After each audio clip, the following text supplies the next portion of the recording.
इस वीडियो में आज हम कंटिन्यू स्टेटमेंट के मुतालिक पढ़ेंगे पाइथन में कंटिन्यू स्टेटमेंट कैसे इस्तेमाल की जाती है। कंटिन्यू स्टेटमेंट क्या करती है कि आपकी जो आइट्रेशन आइट्रेशन कहते हैं चक्कर को, जब लूप का एक चक्कर चल रहा होता है और आप उस चक्कर को रोकना चाहते हैं और उसको रोक के आप अगले की तरफ मूव करना चाहते हैं, यानी मौजूदा चक्कर ना चले बल्कि आप जंप कर जाएं अगले चक्कर पे अगली आइट्रेशन में, तब आप इस्तेमाल करेंगे कंटिन्यू का। कंटिन्यू से होगा कि मौजूदा चक्कर रुक जाएगा और फिर आप अगली आइट्रेशन यानी अगले चक्कर की तरफ चले जाएंगे। तो अगर 5 चक्कर लगाने हैं और पांचवें में से तीसरा चक्कर आप स्किप करना चाहते हैं, तो वहां पे आप एक इफ कंडीशन का इस्तेमाल करते हुए आप उसको स्किप यानी छोड़ सकते हैं। मिसाल के तौर पे सिंपल हमने यहाँ पे एक वेरिएबल लिया है i इज इक्वल्स टू 0। उसके बाद यहाँ पे हमने लूप का इस्तेमाल किया है while i is less than 6। i की वैल्यू जो है वो 6 से छोटी होनी चाहिए। अब चूंकि i की वैल्यू 0 है तो ये कंडीशन फौरन ट्रू हो जाएगी, और जैसे ही ये कंडीशन ट्रू होती है तो क्या होगा कि i की वैल्यू में 1 का इजाफा हो जाएगा, यानी i की वैल्यू 0 से अब हो जाएगी 1। अब देखें कि ये लूप का एक चक्कर शुरू हो चुका है। अब लूप का एक चक्कर मुकम्मल कब होता है? जब आपकी सारी स्टेटमेंट जो लूप के अंडर काम कर रही हैं वो तमाम की तमाम चल जाती हैं और लूप का एक चक्कर मुकम्मल हो जाता है। तो आई की वैल्यू में 1 का इजाफा हो जाएगा। कंडीशन यहाँ पे हमने इस्तेमाल की है ताकि हम कंटिन्यू स्टेटमेंट का इस्तेमाल कर सकें। हमारी कंडीशन यहाँ पे फॉल्स हो जाएगी क्योंकि आई की वैल्यू है 0, 0 के बाद 1 हुई, 1 is not equal to 3, condition false होगी और फिर आपकी कंटिन्यू स्टेटमेंट काम नहीं करेगी और आप कर लेंगे प्रिंट आई, यानी आई की वैल्यू 1 प्रिंट हो जाएगी। फाइनली जब आई की वैल्यू 1 प्रिंट हो रही है, इसका मतलब ये हुआ कि आपकी आइट्रेशन मुकम्मल हो चुकी है। उसके बाद दोबारा से आप वाइल कंडीशन यहाँ पे चेक होगी और फिर इस तरह से आइट्रेशन चलती रहेंगी, लेकिन एक वक्त आएगा कि इफ कंडीशन ट्रू होगी और कंटिन्यू स्टेटमेंट अपना काम करेगी और आपकी एक आइट्रेशन को स्टॉप कर देगी। यानी तब जब आई की कंडीशन, जब यहाँ पे कंडीशन ट्रू होगी तब आई प्रिंट नहीं होगा, हम जंप कर जाएंगे अगली आइट्रेशन की तरफ, अगले चक्कर की तरफ। अब इस चीज को अब हम एक एग्जाम्पल से प्रैक्टिकली करके देखते हैं। उसके लिए यहाँ पे मैं पाइथन शेल ओपन कर लेता हूँ और यहाँ से हम क्लिक करेंगे फाइल, न्यू फाइल के ऊपर। अब हम अपना कोड लिखना शुरू करते हैं। हमने एक वेरिएबल ले लिया है आई के नाम से, उसको हमने वैल्यू दी है 0। अब यहाँ पे मैं वाइल लूप का इस्तेमाल कर रहा हूँ और कंडीशन हमने यहाँ पे लगा ली है, जैसा कि हमने अपने कोड में लिखा था कि हम एक लूप चाहते हैं जो कि 6 दफ़ा रन हो। उसके बाद हमने एंटर की प्रेस की तो आप देख सकते हैं कर्सर थोड़ा सा आगे की तरफ मूव किया है उसने। अब ये इस बात की निशानदेही है कि ये जो कुछ भी मैं लिखूंगा ये वाइल लूप के अंडर आएगा। तो जैसे कि हमने अपने कोड में लिखा था कि अब हमने आई में 1 का इजाफा करना है, आई प्लस इज इक्वल टू 1। अब हम यहाँ पे इफ कंडीशन का इस्तेमाल करेंगे। इफ आई इक्वल्स टू 3, जैसे ही आई की वैल्यू 3 होती है तब क्या होना चाहिए? तब कंटिन्यू स्टेटमेंट अपना काम दिखाएगी। और अगर ये कंडीशन यहाँ पे फॉल्स हो जाती है तब यहाँ पे आई की वैल्यू को प्रिंट हो जाना चाहिए। तो ये सिंपल सा कोड हमारा यहाँ पे आके कंप्लीट हो चुका है। यहाँ पे हम कॉलन ऐड कर देते हैं इफ के साथ। अब अगर मैं इसको रन करके देखता हूँ, बल्कि हम एक काम करते हैं, पहले यहाँ से मैं कंटिन्यू को निकाल देता हूँ। तो अब अगर इसको हम रन करके देखते हैं, लेकिन पहले हम इसको सेव करना पड़ेगा। सेव करने के लिए यहाँ पे मैं लिखूंगा कंटिन्यू स्टेटमेंट के ऊपर। हम चूंकि प्रोग्राम बना रहे हैं तो मैंने यहाँ पे अपनी याद दहानी के लिए लिख दिया कंटिन्यू स्टेटमेंट। उसके बाद यहाँ पे आप क्लिक करेंगे रन मॉड्यूल के ऊपर।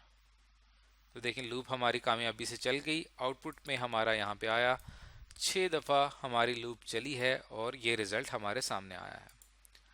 अब हम इस चीज़ के ऊपर सोचते हैं कि अगर हम यहाँ पे कंटिन्यू स्टेटमेंट का इस्तेमाल करते हैं तो देखते हैं कि हमारा यहाँ पे क्या रिजल्ट आता है।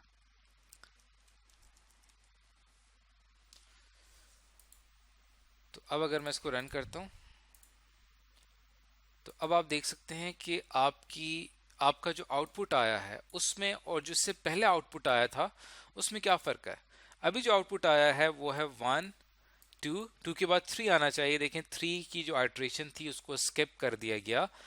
2 के बाद आपने यहाँ पे जंप कर लिया 4 में, फिर 5 और फिर 6। तो ये जो यहाँ पे 3 स्किप हो रहा है, थर्ड आइट्रेशन जो रुक रही है, उसकी वजह ये है कि हमने कंटिन्यू स्टेटमेंट का इस्तेमाल किया। इससे पहले अगर आप आउटपुट देखें तो वो आ रहा है 1 2 3 4 5 6, और अभी का जो आउटपुट है वो है 1 2 और 3 यहाँ पे नहीं है, क्योंकि हमारे कोड में यहाँ पे ये कंडीशन ट्रू हो जाती है, और जैसे ही कंडीशन ट्रू होती है यहाँ से ये पूरी आइट्रेशन, ये पूरा चक्कर स्किप होके जंप कर जाएगा अगली आइट्रेशन की तरफ। यानी ये जो स्टेटमेंट है आई की, ये काम नहीं करेगी। अगर हम इसको इस तरह से देखें कि आई की वैल्यू यहाँ पे 0 है, और यहाँ पे अगर हम कंडीशन देखें तो 0 इज लेस देन 6, ये कंडीशन अगर हम गौर करें तो ये कंडीशन बिल्कुल ट्रू है। और जैसी कंडीशन ट्रू होगी तो अगली जो स्टेटमेंट है आई प्लस इक्वल्स टू 1, इसमें क्या होगा, आई की वैल्यू में 1 का इजाफा हो जाएगा। यानी आई की वैल्यू थी हमारे पास पहले थे 0, लेकिन जैसे ही ये स्टेटमेंट रन होगी अब आई की वैल्यू हो जाएगी 1, और जैसे ही आई की वैल्यू 1 होगी उसके बाद अगली यहाँ पे कंडीशन चेक हो रही है, I is equal, sorry 1 is equal to 3। देखें आई की वैल्यू यहाँ पे 1 है, तो यहाँ पे हम 1 पुट करेंगे, 1 इक्वल्स टू 3। ये कंडीशन यहाँ पे हमारे पास फॉल्स हो जाएगी, कंडीशन फॉल्स है क्योंकि आई और 3 आपस में बराबर नहीं है। इस कंडीशन के फॉल्स होने से कंटिन्यू स्टेटमेंट काम नहीं करेगी। हम जंप कर जाएंगे यहाँ पे प्रिंट आई की वैल्यू प्रिंट हो जाएगी, और हमारी आउटपुट स्क्रीन के ऊपर आपको यहाँ पे 1 शो हो रहा है, क्योंकि देखें आई की वैल्यू यहाँ पे क्या है 1। यहाँ से हम दोबारा जंप करेंगे, दोबारा कंडीशन चेक होगी, अब आई की वैल्यू चूंकि 1 हो चुकी है, कंडीशन यहाँ पे ये भी ट्रू है। उसके बाद ये स्टेटमेंट रन होगी तो आई की वैल्यू अब 1 नहीं होगी, अब आई की वैल्यू हो जाएगी 2। उसके बाद यहाँ पे ये कंडीशन चेक हो रही है 2 इक्वल्स टू 3, क्योंकि आई की वैल्यू 2 है, तो ये कंडीशन यहाँ पे फॉल्स है, कंटिन्यू स्टेटमेंट काम नहीं करेगी। आप आ जाएंगे प्रिंट आई की वैल्यू फिर से प्रिंट होगी, और फिर आप देख सकते हैं कि आपकी आउटपुट स्क्रीन पे 2 प्रिंट हो चुका है, क्योंकि आई की वैल्यू है यहाँ पे 2। फिर यहाँ से आप दोबारा जंप करेंगे वापस ऊपर, अब आई की वैल्यू 2 हो चुकी है, ये कंडीशन यहाँ पे ट्रू हो जाएगी, और जैसी कंडीशन यहाँ पे ट्रू होगी आप नीचे आ जाएंगे व्हाइल लूप में, फिर आई की वैल्यू में 1 का इजाफा हो जाएगा, अब आई की वैल्यू हो जाएगी 3। अब यहाँ पे फिर से हमने इफ कंडीशन का इस्तेमाल किया है, अब आई की वैल्यू हो चुकी है 3, तो 3 इक्वल्स टू 3, तो यहाँ पे हमारी कंडीशन क्या हो जाएगी ट्रू। और जैसी हमारी कंडीशन यहाँ पे ट्रू होती है, कंटिन्यू स्टेटमेंट अपना काम दिखाएगी और ये पूरी आइट्रेशन रुक जाएगी यहाँ पे, और ये वाली जो नीचे आपको लाइन नजर आ रही है ये काम नहीं करेगी, इट विल नॉट वर्क, ये काम यहाँ पे नहीं करेगी, ये स्टेटमेंट यहाँ पे काम नहीं करेगी। आप जंप कर जाएंगे नेक्स्ट उसके ऊपर, और फिर यहाँ पे कंडीशन चेक होगी। देखें यहाँ पे ये काम, इसके नाकाम करने की वजह से हमारा जो आउटपुट था उसमें 2 के बाद 3 आना चाहिए था, क्योंकि प्रिंट आई ने काम नहीं किया इसलिए यहाँ पे 3 प्रिंट नहीं हुआ।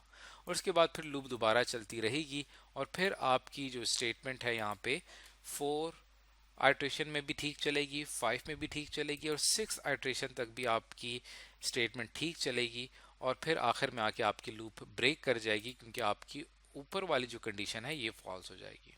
तो इस तरह से कंटिन्यू स्टेटमेंट काम करती है। कहीं पे हमने लूप को रोकना हो और अगले चक्कर की तरफ जाना हो तब हम कंटिन्यू स्टेटमेंट का इस्तेमाल करते हैं। अब अगर एक जनरल सी बात की जाए कि कंटिन्यू स्टेटमेंट में और ब्रेक स्टेटमेंट में क्या फ़र्क है, जैसे ही आप ब्रेक स्टेटमेंट का इस्तेमाल करते हैं तो ब्रेक स्टेटमेंट लूप को तोड़ के बिल्कुल ख़त्म कर देती है।